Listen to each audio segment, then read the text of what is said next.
Hi Gloria, thank you for uploading your pictures as always. Let's jump in. Okay, first things first, just as an overview, just looking at these pictures, amazing. So impressed. You've done amazingly in like what, 6-7 weeks. From where you've come to where you are now is inspiring. So thank you for that. Thanks for all your hard work. Okay, so you wrote me that you couldn't find. 1 second. Let's just see what you wrote me. I did write that. You wrote that you couldn't find your AI servo on your camera. So I just looked it up quickly. Just remember, please go to Google. All I did was I typed in AI servo on Sony your camera, and then I ended up finding this. So on your camera, you need to get to AF-C, okay, which means autofocus continuous. That is your AI servo. See page 33. Let's just have a look. Where's page 30? Oh, there it is, 25, 35. So here's page 33. So how do we get to...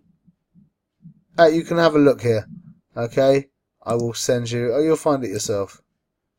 You can, you know what? I'll send you this link. But you need to get to choose your focusing mode. So press the function button and choose focus mode, and then choose single shot. Then what you want to choose is continuous AF. Okay, continuous AF. That is your man. Okay, that on your camera is the same as AI servo on my camera. And looking at all the stuff that goes on in your camera, it sounds like you've got some really cool things that you could do here. But yeah, that's what you want, AF-C. Okay, so that said, you didn't get away with this because you are not in AF-C. I don't think it's going to tell us what setting you were in. No, I'm sure it won't. Let's have a look. Oh, but it does have your white balance. That's nice. Does it say? No. No. Anyway, we can see that the camera caught focus over here, but this picture here, the camera focused on the back. Try it again. It doesn't. You can't do this without AFC. So get your camera to AFC and try this again, and you'll enjoy this. Like I say to everybody, this is like a bread and butter picture that I take in my photo shoots. It's rare that I won't have. In fact, it's basically non-existent that I won't have a kid running to me or a couple walking to me or etc. This picture is like a great shot to get, and it should be good on for just because we're trying to get variety and trying to keep people's minds interested in our imagery. So it's just another great shot. And we don't see a frozen image of somebody running generally, so especially a loved one. So if you can nail it and you get the shot and you use a quick shutter speed and you really get the shot down, then it's a great picture to have in your repertoire. Okay, now these pictures. Oh, so you did it. You cheated. You did it in. I'm thinking that you shot in RAW and then you edited them accordingly. So this is your AWB. This is your cloud, your shade, which is a little bit warmer than cloud, and then sun, which is cooler. So it hasn't really worked the same way. I don't know what, it's gone brighter.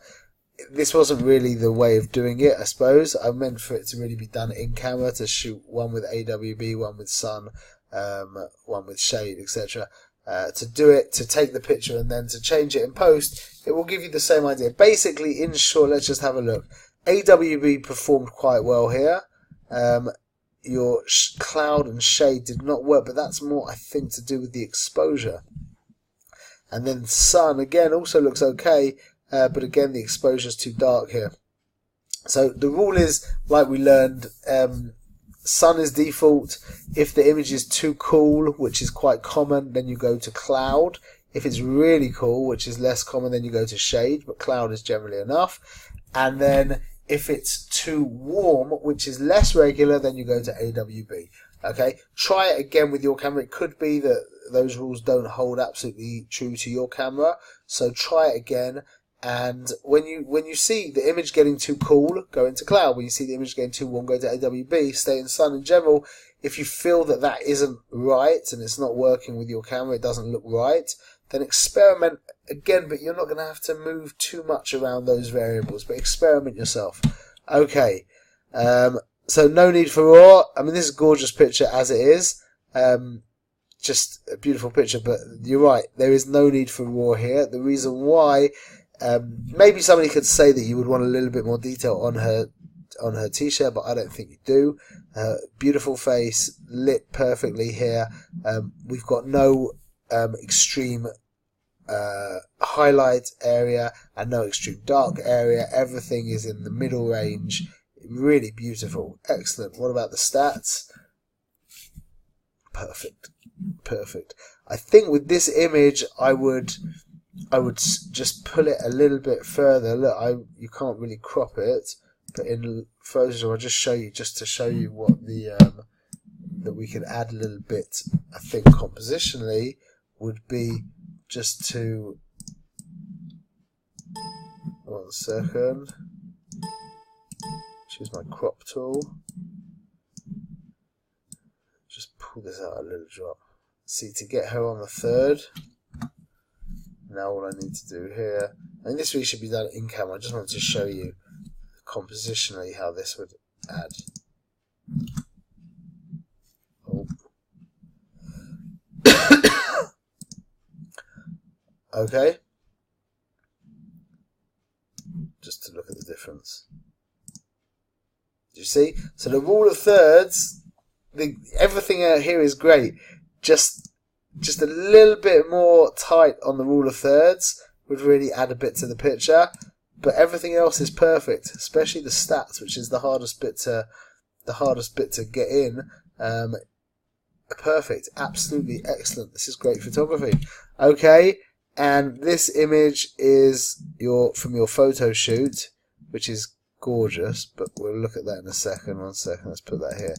Now, best in RAW, that is a good, that is an excellent example. That really is an excellent example.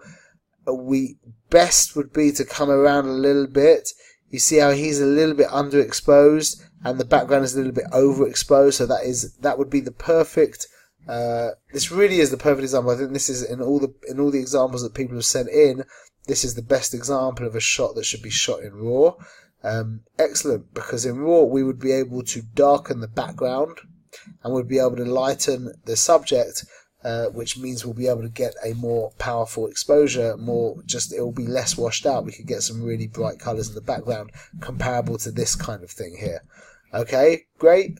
He shouldn't have cut his feet off here, but that's in regards to the demonstration of best in RAW, that's for sure a good example.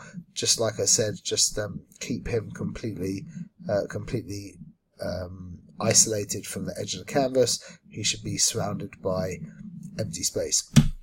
Okay, let's jump into the photo shoot. This is gorgeous. What a great shot.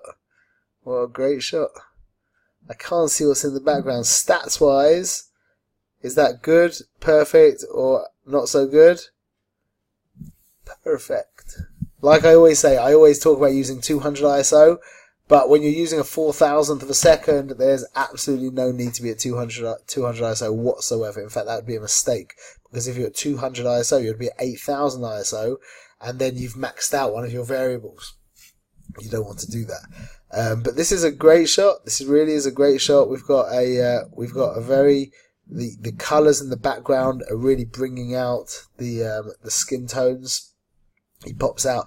This line coming across here adds a tension. Any line that comes from one edge of the canvas to the other adds an energy and a tension.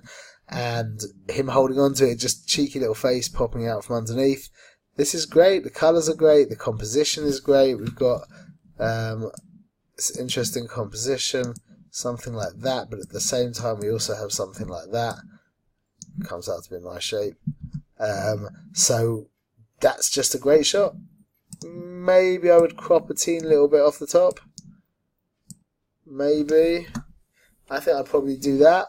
But great. Excellent. One for the portfolio. Okay. And another beautiful picture. Black and white though, generally it kind of works. So I'll give it to you here. I will give it to you. Generally, black and white, we want to go with a more punchy, kind of contrasty image. But here, I don't think we do need to. It could even be nice to do this one in sepia. The sepia in Picasa is very nice. In fact, I prefer it to the sepia in the default sepia in Lightroom. Although in Lightroom you can definitely mess around more. But this is a gorgeous picture. It really is a beautiful picture. Okay, I appreciate this picture. The white balance is a little bit off. Okay, this is distracting a bit. And this arm is not helping compositionally. So either get lower down, have this arm in, have him hold his hands like this on his tummy or something like that. It's hard for a little baby like this. But this arm, something has to be done. It could be that if there was more grass over here that would be blocking his arm, that would help. But the actual quality of this image is beautiful. I can see you've softened it in Lightroom. You've added you've warmed it up a little bit, which could be, I'm not sure. I'd have to see that the other options. But the lighting's perfect. Again, as usual, you've nailed the stats. Excellent photography. Okay, this is good. This is something to learn from here. Is this background is a good example of not a good background, in that it's too dark. Okay, so it's hit the black. It's hit the darkest tone here, black. So it's not quite as bad as if it's completely white, and at least we can see our subject. But when it's very dark like this and it maxes out at the darkest tone, it leaves kind of an uneasy, empty feeling. I think just by cropping in a little bit would completely fix this.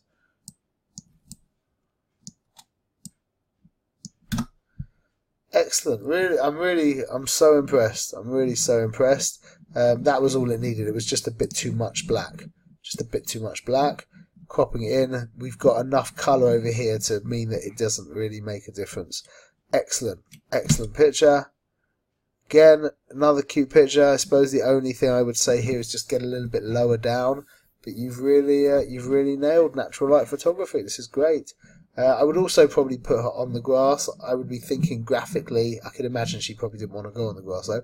But graphically, this kind of shale paving stones don't really add that much to it compared to what would be added to it by putting her on the grass. Oh, there you go. You got on the grass. And just make sure you get all of this stuff off of her face. You can deal with that in Lightroom, but it's easier in camera. Is she rimmed enough here? I think there's enough. Maybe a teeny weeny little bit more green at the bottom here. Maybe just be aware of that. Generally, like I told you, when people start to crop in close, they leave too much space at the top and not enough at the bottom. But if that's true here, it's just true by a few millimeters. Okay, where should we go in Lightroom? Wow. I don't think. I mean, let's just. These pictures are so beautiful. Let's just tidy up the dirt on her face here.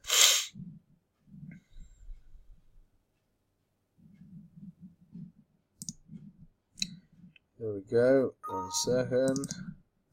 So to get rid of this, we're going to zoom in by pressing space, and we will use our spot removal tool, and we just draw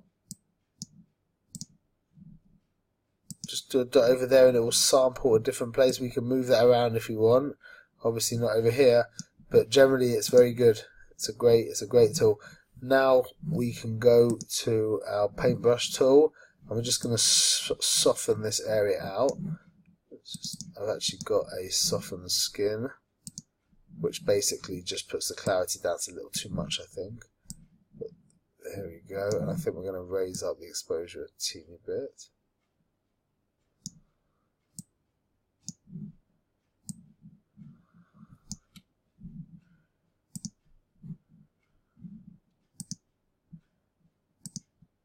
Just close 1 second. There we go.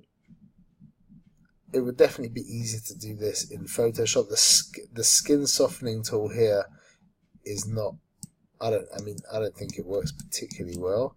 Whereas in Photoshop, it's much easier. Let's do this. Let's see this in Photoshop. 1 second. Let's open here with Photoshop. Okay, and then what I would do to, if you press Alt and scroll, and to get rid of this in Photoshop, I would use my spot removal tool. It's a similar thing.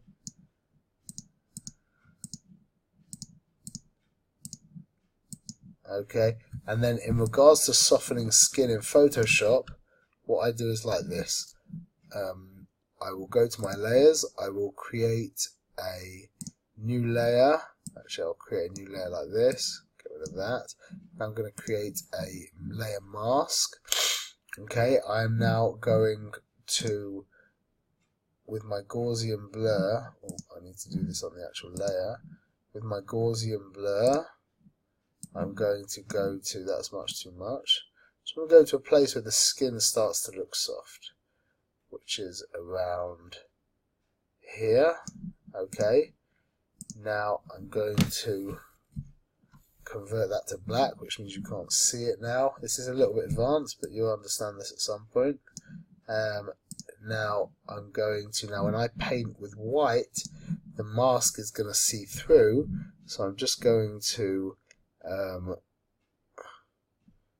going to go to my flow, just drop my flow a little bit, and now look how nice this is going to be as I paint over here.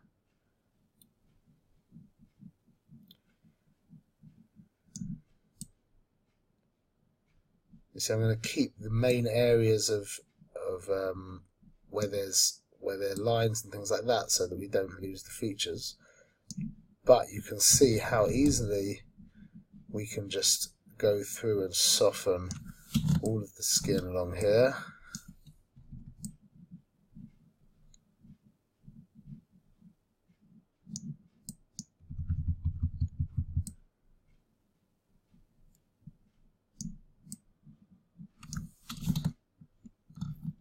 Let's just finish the job.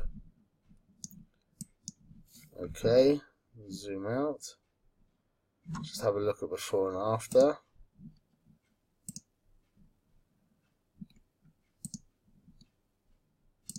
There we go. Okay, Gloria, excellent work. Looking forward to seeing what you do for us next week. All the best.